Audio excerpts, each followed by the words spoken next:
Hey, what's going on, everybody? Welcome to Upkick MMA 380. I am Brendan. UFC Fight Night Tuivasa Tybura prelims. Okay, this is not going to be the main card. That's in the last video. This is going to be Mike Davis versus Natan Levy, and then we're going to talk about the rest of the card, break them all down round by round. If you like this kind of stuff, subscribe to the channel. That way you know the next video is coming out. I'd super appreciate it.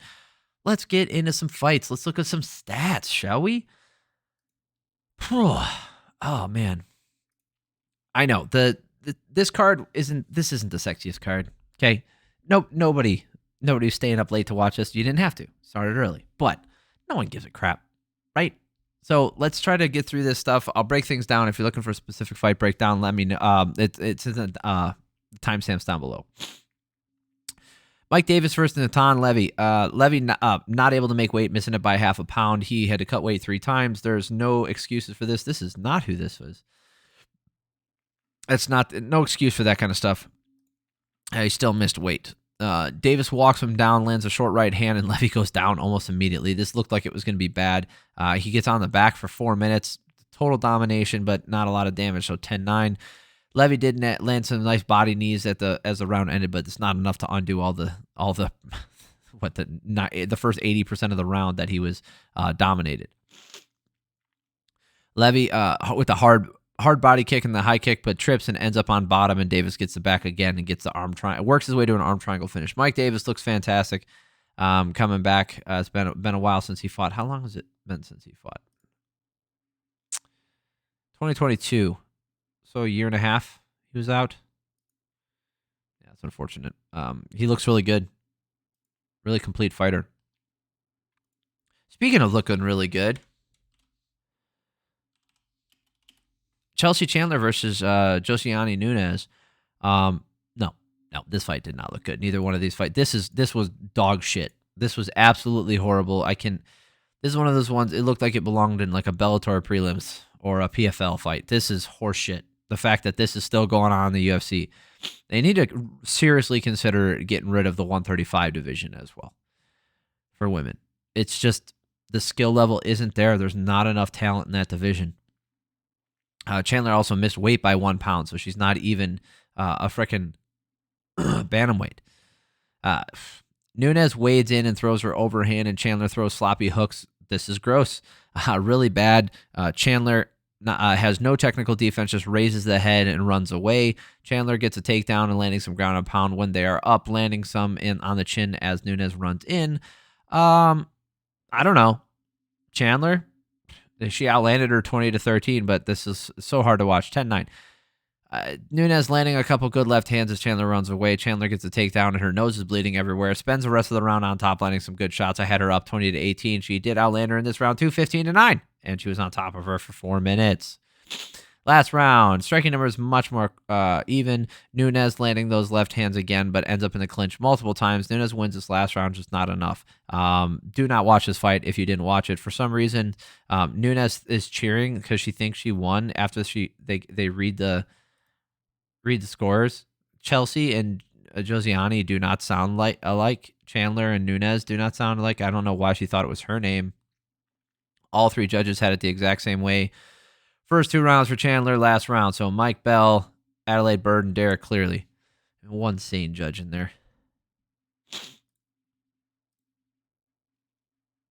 Bad fight. Don't watch it. Don't really need to... I'll put a timestamp on this, but... Jafel Filho versus Osbourne. Filho landing low kicks, a hard body kick, and then gets a takedown, works his way to the back and mount, and then eventually gets a rear naked choke. Again, another rear naked choke for the night. There was so many on this night. There was a lot. 1, 2, 3, 4. 4 rear naked chokes. That was the first one of the night. All right, here let's talk about a fight that actually has some stats to talk about, and not just the guy got finished in the first minute. Josh Culibao versus Danny Silva. All right. Silva missed weight by 2.5 pounds. That's fucking ridiculous. It's horrible. Stop eating cake. Silva pressures in, hits him with an uppercut early and dives guillotine. Culibao fights it off. It was a really dangerous spot that he was in. Silva lands a right hand hard, and Culibao is eating them, throwing back. Culibao finding the jab and the front kick. He's landing the hooks now, too. Silva looks shocked that the shots he's landing didn't put Culibao out. You can tell he's not used to a guy staying in there like that. Silva didn't really drop Culibao, and he got outlanded. Some good shots. Close round. Oh, man. I gave it to Silva, but I even in the moment I felt like that wasn't right, because I was like, man, Culibao really came back and landed a lot of big shots in this round of his own. You could give that first. I had it for Silva, but I think I'm wrong. Okay, I'm going off my scorecard. I'm being honest. That's what I scored. I could retroactively change my shit, but that's not how this works. I had a 10-9 in the moment for Silva. I think I might have been wrong. Silva's loading up on that right hand, looking to end the night, but Culibao avoiding the shots, landed low kicks of his own, boxing, still finding the mark. Silva complains about a low blow. That wasn't a low blow. Gotta love when they do that shit. Classic Brazilian tap stuff.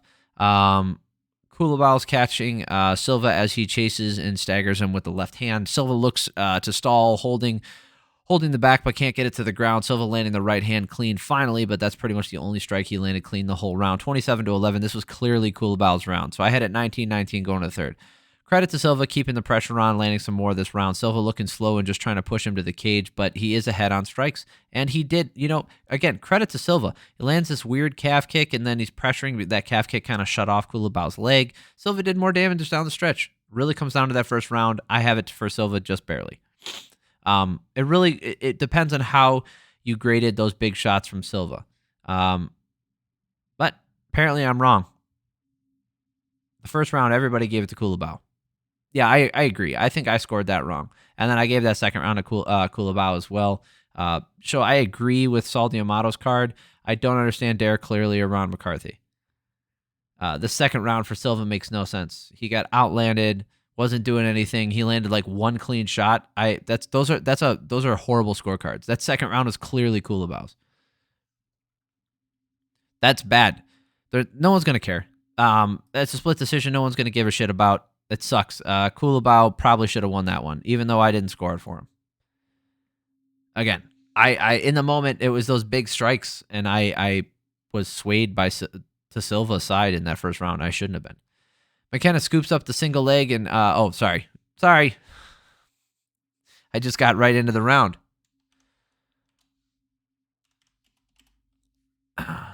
Jaqueline, Amorim versus Cory McKenna. McKenna scoops up the single leg and Amorim pulls guard. Goes for the triangle. She gets stuck in one. Gets stuck in an armbar. The referee, Beltran, stops it prematurely, and then the armbar finish gets there again. It's unfortunate that happened, not just for Amorim, but also for McKenna. So hear me out. I'm not going to labor on this too much because I don't think there was much there. If someone's going for a submission and you're standing like McKenna was, and you're on your way out, you're on your way out of the submission and you didn't tap to it, and then the referee calls it, but you didn't tap, then Amorim lets go of it. So now I feel bad for Amorim because she lets go of it, so she possibly could have got the finish. But I feel bad for McKenna because it changes her mindset and she stops, right?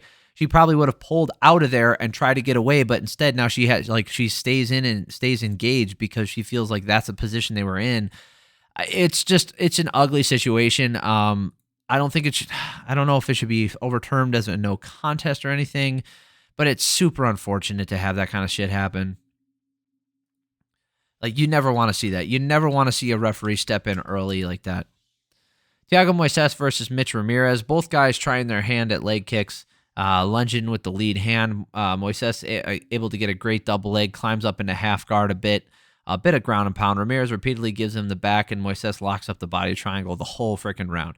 Right? First round, clearly Moises, 4 minutes and 18 seconds of control time. Ramirez throws some big hands, pushes to the cage, clinches up. Not ideal. I don't know why he would push into a grappling scenario knowing what happened in the first round. And literally, as I'm writing this, Bisping says the exact same thing. He says, I don't know why he would put himself in a grappling scenario. He said the exact same words I wrote down. That's fucking crazy. You can really tell you watch too much MMA when you start to say what the commentary team does. I really do think I watch too much of it, but it's what I do every weekend. Both guys swinging hard in the open, but Ramirez ends up having to fight off another double leg. Still using the pressure, landed a couple of shots, but then gets reversed again. Huge left hook, and those leg kicks are making Ramirez wobble. Just nothing from Ramirez, man. Like, he just wasn't able to land. I know he stepped up on short notice for this. He's not ready for Moises, that's for sure. 2018, and then the last round here, one kick from Moises, and Ramirez goes down. It's all over. That's it. I'm glad that it ended like that, and not he didn't take any more unneeded damage. All right. Let's talk about another hype train getting derailed here. Chad Anheliger versus Charalampos Grigoriou. Both guys going after the legs to start. The hooks from both of them as Anheliger moves in and takes a couple shots. Grigoriou has no fear of what's coming back, and he's just walking through the shots coming back at him, but that could be his downfall. It's kind of not what happened, but Grigoriou cuts off the cage and swings hard, so Anheliger times it and gets to the back. Grigoriou eventually works for his own takedown, rides out the rest of the round like that, 10-9. Grigoriou, the striking was virtually even. Anheliger didn't really do a ton of damage with his strikes. Neither guy did anything to set themselves apart. You could give this round to Grigoriou. I gave this round to Grigoriou. It was super close because I don't feel like Anheliger did enough damage. So I had a 10-9 for him. Second round, low kick from Anheliger to start the round, forces Grigoriou right into the takedown, eats a bunch of elbows and knees for his trouble. Grigoriou stayed on this takedown attempt for 3 minutes. He took a ton of strikes in that time, did not get the takedown, didn't do anything with it. The ref separates them. Grigoriou looks tired and having issues putting weight on his front leg. Anheliger is countering the big loopy shots from Grigoriou, and Grigoriou has to go for another failed takedown. 19-19, not even close. 26-4. For striking numbers in favor of Anheliger. Last round here. Grigoriou better get a takedown early or a huge shot, because otherwise he's not gonna be able to win. Anheliger looking for the pressure, using uppercuts to the body, helping him prevent the takedown, and Grigoriou is withered and just shelling up. Grigoriou can't put weight on the front leg, shelling up, just a target, looking to land one big shot, throwing a little hissy fit that he didn't get a long enough break. Okay. So there was a accidental clash of heads, and Grigoriou is like, my eye area, my head, and he does that for probably a minute. You don't get to stop the fight because of an accidental clash of heads like that. Like, the fact that he was able to just stop that, and then he's complaining about it the whole time. He's, like I said, throwing a hissy fit, but it didn't give him a long enough break. I can't imagine why Grigoriou was raising his hands after this one. He clearly lost these the last two rounds. 51-8 in favor of Anheliger in this last round. Scorecards, somebody gave all 3 rounds to Anheliger. Who is that? Derek, clearly.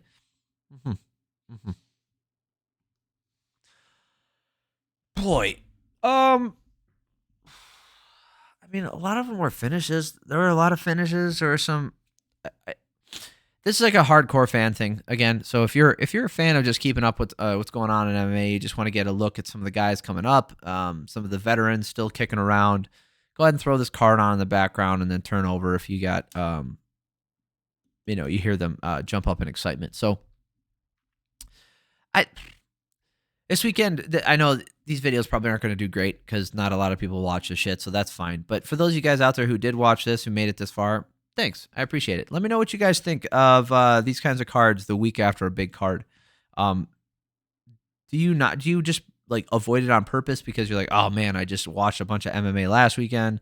Do you are you less excited for it? Like you still, like me, like you still get out and watch it? Or are you more excited because you're just amped up from last week? So sound off in the comments. Let me know what you guys thought. I appreciate everybody for stopping by. If you do like this kind of stuff, subscribe to the channel. That way, next video is coming out. I'd super appreciate it. It does help me out too, like I said. All right. Appreciate y'all. Have an amazing week. Love y'all. Bye.